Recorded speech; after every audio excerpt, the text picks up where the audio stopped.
If I were to describe Night 3 in one word, I would call it non-stop.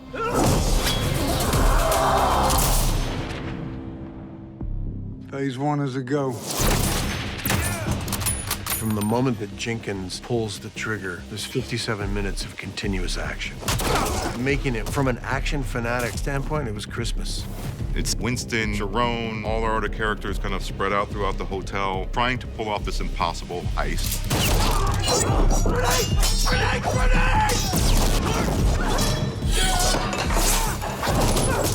And it's just chaos. Season on Winston Scott. We wanted to make sure that it felt John Wick specific in the action scenes. We learned really kind of the DNA of the hotel, which is nothing we've ever explored in the movies before. It's fun in that John Wick version of fun. It's like the crazier you get, the better it is. And away we go.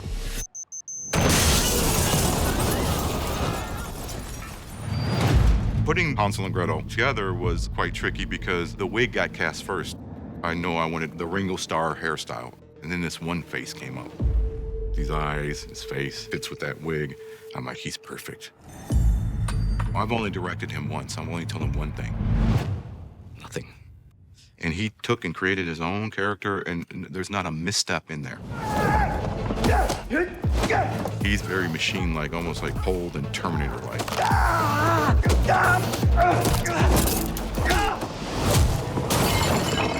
20 years experience doing this kind of stuff, you're still getting these insights from these experts, these masters in their field. It's been a blast.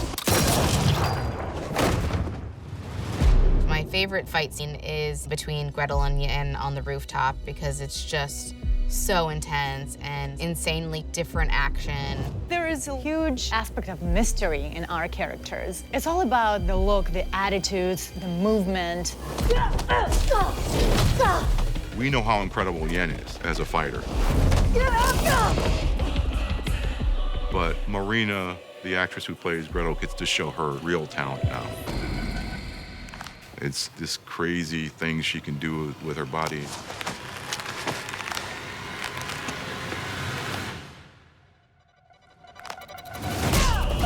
It's been really a blast to work with Kate and the fight coordinators. They're incredible. They can see that uniqueness and build something amazing from you.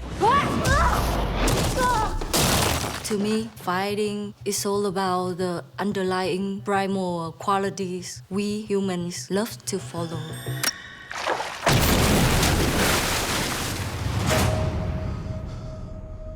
Winston.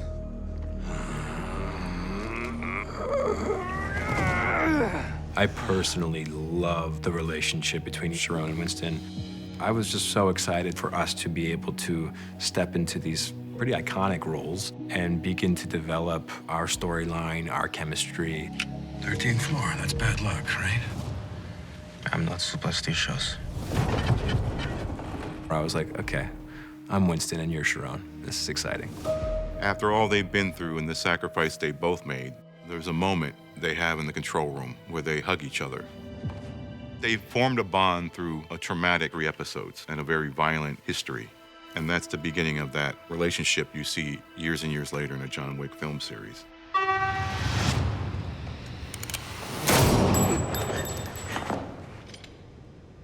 What, you missed him from there?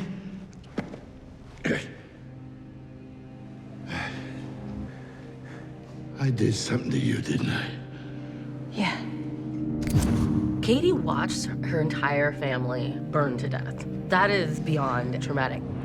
We see this interesting turn with Katie where she realizes both her and Winston have their childhoods destroyed by this man. And it's not about going after the player, it's about going after the system, which is Cormac.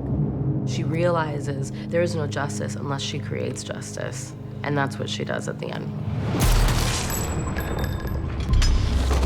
We boiled this scene all the way down to nothing, just looks, feeling, expression, and Katie got her vengeance.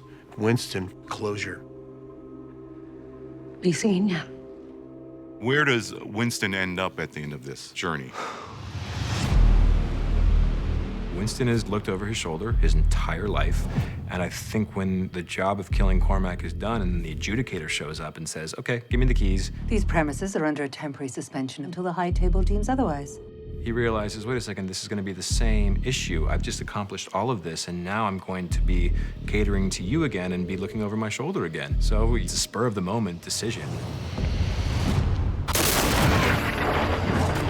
Really, what we learn in the show is how Winston and his personality as a hotel manager, but also as a gangster, as a crime lord, as just a great character, how does he build this hotel in his image? When you meet him at the very end, he's beginning to take on those characteristics of the Winston we know in the John Wick film series.